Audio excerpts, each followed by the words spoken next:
I have the knowledge that's been handed down to me. And I've lived things that you guys haven't. That is how you learn about anything, about history. You learn from your older people, and they tell you the wisdom that they have learned, and a lot of times it's right. I would say that historians have done a pretty good job in the last 30 years of reclaiming parts of that ground. So it's rare that you would find, I would say the majority of students who come through high school today would acknowledge that slavery at least had something to do with causing the Civil War. But that wasn't the case 50 years ago.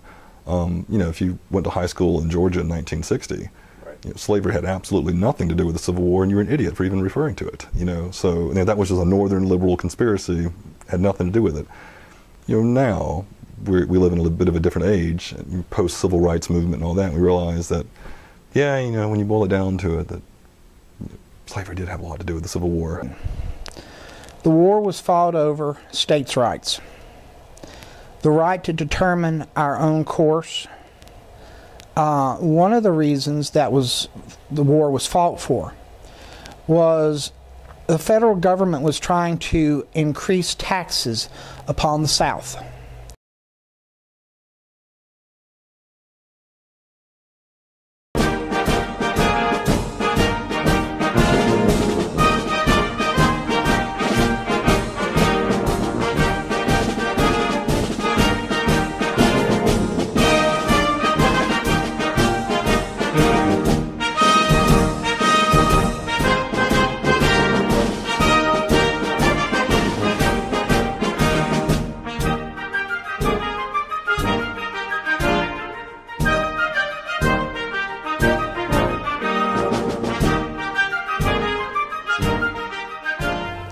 Back in 98 AD, there was a man who was preaching Christianity in the area of Georgia and Russia. The king there did not like it. He said, "Crucify that man."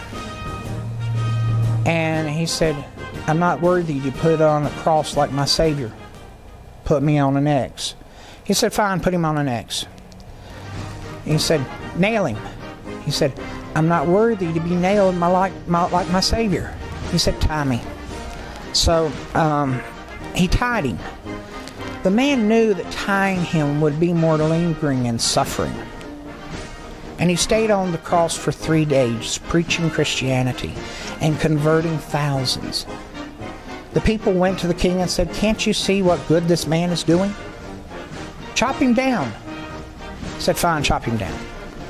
As soon as the man hit the ground, he died.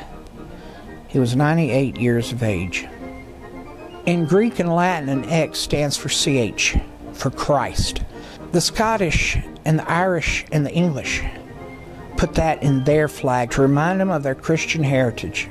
So when we decided to secede from the Union, we wanted something to remind us of our Christian heritage, because we felt as though the Union had lost its Christian ways.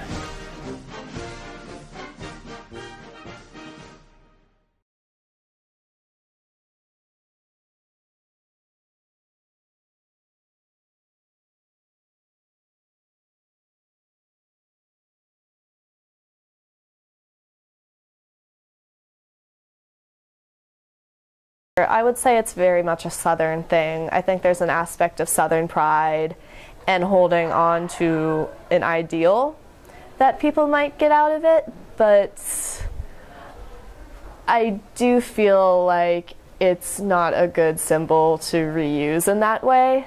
So I think that if people want to band together over, you know, standing up for an ideal or even Southern heritage, there are other symbols that they could use that might be less offensive.